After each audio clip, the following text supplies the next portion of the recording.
दोस्तों, आज के इस विश्लेषण में हम एक बेहद ही हैरानगेज और सच कहूं तो थोड़ी डरावनी कहानी की गहराई में उतरने वाले हैं। आज की इस चर्चा का विषय है बिहार के दरभंगा में स्थित एक ऐसा स्कूल जिसे वहां के स्थानीय लोग पूरी तरह से शापित मानते हैं। हमारे सोर्स मटेरियल ने इस अर्बन लेजेंड को इतने विस्तार से बताया है कि सुनकर रोंगटे खड़े हो जाते हैं। तो चलिए बिना वक्त गवाए देखते हैं कि आखिर इस किस्से में ऐसा क्या है जो इसे इतना मिस्टीरियस बनाता है। सोर्स मटेरियल की शुरुआत में ही एक बहुत ही डीप और संगीन विचार प्रस्तुत किया गया है। इसमें कहा गया है कि कुछ दरवाजे ऐसे होते हैं जिन्हें बंद ही रहना चाहिए, लेकिन हम उन्हें खोल देते हैं और उसके बाद जो भी होता है उसके जिम्मेदार सिर्फ और सिर्फ हम होते हैं। ये लाइन सुनने में ही एक अजीब सा माहौल बना देती है ना। ऐसा लगता है जैसे इंसान जानबूझकर किसी ऐसी सीमा को पार कर रहा है जिसे छूना भी मना है। तो चलिए आगे बढ़ते हैं हमारे पहले भाग की तरफ। सेक्शन 1, द फॉरबिडन डोर, यानी एक ऐसा दरवाजा जिसे खोलने की सख्त मनाही थी। इस किस्से की मुख्य पात्र है विधि, जो एक मैगजीन के लिए काम करने वाली प्रोफेशनल फोटोग्राफर है। यहाँ सोर्स मटेरियल हमें दो बिल्कुल अलग विचारधाराओं का टकराव दिखाता है। एक तरफ है विधि की मुंबई वाली लाइफ जो बिल्कुल मॉडर्न, लॉजिकल और प्रैक्टिकल है, और दूसरी तरफ है बिहार का वो हिस्सा जो आज भी पुरानी परंपराओं और फोकलोर से डीपली जुड़ा हुआ है। जब विधि अपने बचपन की इस स्कूल में वापस जाने का डिसाइड करती हैं, तो उनके पेरेंट्स उन्हें सख्त मना करते हैं। वो उन्हें पास्ट की डरावनी घटनाओं के बारे में वार्न करते हैं, लेकिन विधि जो पूरी तरह से लॉजिक पर विश्वास करती हैं, इन सारी चेतावनियों को एकदम नजरअंदाज कर देती हैं। अब आते हैं दूसरे भाग पर, रिटर्न टू दरभंगा। आखिर विधि वहां वापस क्यों आई? अब आप लोग सोच रहे होंगे कि एक प्रोफेशनल फोटोग्राफर को ऐसे पुराने स्कूल में जाने की ऐसी क्या जरूरत पड़ गई। तो इसका रीजन बिल्कुल लॉजिकल और पेशेवर था। मैगजीन का असाइनमेंट था इंडिया के पुराने अस्वच्छ स्कूलों की हालत को डॉक्यूमेंट करना। दरभंगा का ये स्कूल, जहां विधि ने अपनी 7th क्लास तक पढ़ाई की थी, इस प्रोजेक्ट के लिए परफेक्ट था। उनका मेन गोल सिर्फ इतना था कि वो इन खराब कंडीशंस को एक्सपोज करें ताकि स्कूल के ट्रस्टीज को एक्शन लेने पर मजबूर किया जा सके। बिल्कुल सिंपल और स्ट्रेट फॉरवर्ड काम लग रहा था, राइट? लेकिन चीजें सिंपल रही नहीं। बढ़ते हैं तीसरे भाग की तरफ, साइंस ऑफ द पैरानॉर्मल। यहाँ से ये एक नॉर्मल सा फोटोग्राफी असाइनमेंट एक बहुत ही डार्क और अजीब मोड़ लेने लगता है। पूरा का पूरा किस्सा सिर्फ 3 दिन के अंदर तेजी से एस्केलेट होता है। डे 1, वॉशरूम में एक बहुत ही अजीब इंसिडेंट होता है। डे 2, ये इस कहानी का सबसे बड़ा टर्निंग पॉइंट है, जब वो सील किया हुआ दरवाजा खोला जाता है। और डे 3, जब इस पूरे किए धरे का परिणाम उनके सामने आता है। आइए इन तीनों दिनों की टाइमलाइन को थोड़ा डिटेल में समझते हैं। सोर्स मटेरियल पहले दिन का जो वर्णन करता है वो किसी हॉरर मूवी से कम नहीं है। सोचिए, विधि एक छोटी बच्ची की मदद करने वॉशरूम जाती हैं और अचानक वहां की ट्यूबलाइट झिलमिलाने लगती है और फिर बिल्कुल गुप अंधेरा।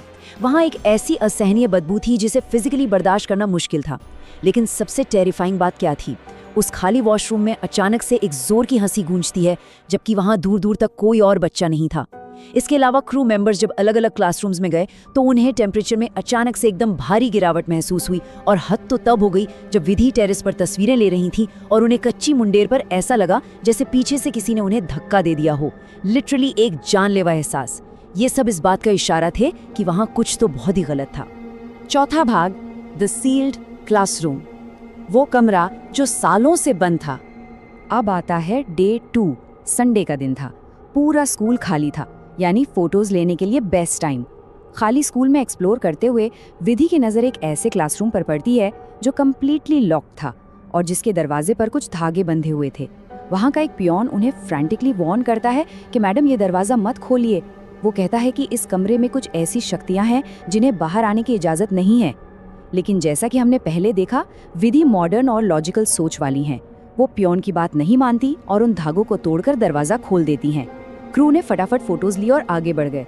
लेकिन यहाँ सबसे बड़ा सवाल ये उठा है, जब उन्होंने होटल जाकर अपना कैमरा फुटेज चेक किया तो उन्हें उसमें दिखा क्या?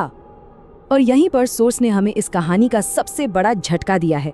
दोस्तों, उनके पास हाई एंड मॉडर्न कैमरास थे, फ्लैशेस थे, प्रोफेशनल लाइटिंग सेटअप था, फिर भी उस बंद कमरे की सारी वीडियो फीड्स बिल्कुल पिच ब्लैक आईं, जैसे टेक्नोलॉजी ने अचानक से काम करना ही बंद कर दिया हो। Completely blank. लेकिन विधि के कैमरे में सिर्फ और सिर्फ एक ब्लरी इमेज आई, और जब उसे ध्यान से जूम करके देखा गया तो उस फोटो में उस खाली क्लासरूम की आखिरी बेंच पर एक औरत बैठी हुई थी, वो भी प्योर काले लिबास में।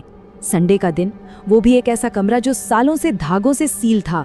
वहां उस औरत का आना अपने आप में इस किस्से का सबसे बड़ा अनसुलझा रहस्य है। 5वां भाग, कर्स ऑफ द जिन्स। आइए इसके पीछे के फोकलॉर को समझें। तीसरे दिन जब टीम दोबारा स्कूल आती है तो वहां का माहौल पूरी तरह बदल चुका होता है। सोर्स मटेरियल कहता है कि वहां कुछ बच्चों को रस्सी से बांधकर रखा गया था और उन्हें एक स्थानीय मौलवी के पास ले जाया जा रहा था। जब विधि वहां पहुंचती हैं तो मौलवी जी उन्हें इन एंटिटीज के बारे में समझाते हैं जिन्हें वो जिन या जिन्नात कहते हैं। सोर्स इम्पार्शियली इसे डिस्क्राइब करता है कि ये ऐसी सुपरनैचुरल शक्तियां हैं जो इंसानों की शरीर पर कब्जा कर लेती हैं। जब इनकी शांति भंग होती है, जैसे कि विधि के वो बंद दरवाजा खोलने पर हुई, तो ये गुस्से में आकर इंसानी शरीर को अंदर से पूरी तरह खोखला करने की कोशिश करते हैं। मौलवी जी की बातों में एक विशेष नंबर सामने आता है, 13 यानी 13। मौलवी जी ने बताया कि आज से करीब 10-15 साल पहले एग्जैक्ट यही घटना घटी थी। उस वक्त 13 बच्चे उसी सील्ड कमरे के अंदर अजीबोगरीब हरकतें करने लगे थे और ऐसी ऐसी भाषाओं में बात कर रहे थे जो उन्हें आती ही नहीं थी, मानो किसी और ने उनके शरीर को कंट्रोल कर लिया हो। और उसी इंसिडेंट के बाद उस कमरे को हमेशा के लिए बंद कर दिया गया था। अब जब वो दरवाजा दोबारा खुल गया था और बच्चे प्रभावित हो गए थे, तो मौलवी जी ने एक स्ट्रक्चर्ड रिचुअल अपनाया जिसे सोर्स ने एक्सप्लेन किया है। स्टेप 1 था एक तावीज का इस्तेमाल करके उस शक्ति को वापस उसी कमरे में बंधना। स्टेप 2 था उस क्लासरूम के दरवाजे को वापस हमेशा के लिए परमानेंटली सील कर देना। और स्टेप 3 था जो भी बच्चे इस पोजेशन का शिकार हुए थे उनका कम से कम 1 से 1.5 महीने तक लगातार इलाज करना। ये दिखाता है कि स्थानीय लोगों का इन चीज़ों से निपटने का अपना एक बड़ा ही सिस्टमैटिक तरीका होता है। अब एक ऐसी डिटेल जो इस पूरी कहानी को सिर्फ एक अफवाह बनाने से रोकती है। Source material actually the times of India की एक पुरानी रिपोर्ट का हवाला देता है। इस रिपोर्ट के अकॉर्डिंग दरभंगा के एक स्कूल में वाकई कोई बेहद अजीब और बिजार घटना हुई थी। इस चीज ने इस अर्बन लेजेंड को एक रियल वर्ल्ड बैकिंग दे दी। ये सब देखने के बाद और बच्चों की हालत देखने के बाद विधि को समझ आ गया था कि क्या गलत हुआ है। उन्होंने डिसाइड किया कि वो ये स्टोरी अपने मैगजीन में कभी पब्लिश नहीं करेंगे, क्योंकि अगर उन्होंने ऐसा किया तो डार्क टूरिज्म बढ़ेगा, लोग वहां आएंगे और शायद दोबारा उस दरवाजे को खोलने की कोशिश करेंगे। उन्होंने आम जनता की भलाई के लिए उस रहस्य को दबे रहने देना ही ठीक समझा। हमारे आज के एक्सप्लेनर का छठा और आखिरी भाग, अ लिंगरिंग वार्निंग। किस्सा तो वहां खत्म हो गया, लेकिन सोर्स मटेरियल हमारे लिए एक चिंतन, एक ऑब्जर्वेशन छोड़कर जाता है। और ये आखिरी सलाह सच में रोंगटे खड़े कर देने वाली है। इसमें कहा गया है कि अगर कभी आधी रात में या किसी अंधेरी जगह पर आपको अचानक किसी परफ्यूम या अगरबत्ती की तेज खुशबू आने लगे, वो भी बिना किसी लॉजिक या कारण के, तो उस जगह को बिना शोर मचाए शांति से छोड़ देना ही बेहतर है। क्योंकि अगर आपने रुककर इन्वेस्टिगेट करने की कोशिश की तो हो सकता है आप खुद किसी डरावनी कहानी का हिस्सा बन जाएं। एक बेहद रोचक सवाल और सोचने पर मजबूर कर देने वाला विचार, जो हमारे आसपास की उन दिखने वाली दुनिया के रहस्यों को और भी गहरा कर देता है। सोचिएगा जरूर। हर कहानी के पीछे एक और कहानी छुपी होती है और हम उसी सच को ढूंढते हैं। ऐसी ही और डार्क, इमोशनल और सस्पेंसफुल स्टोरीज के लिए चाय एंड चॉइस को सब्सक्राइब करिए।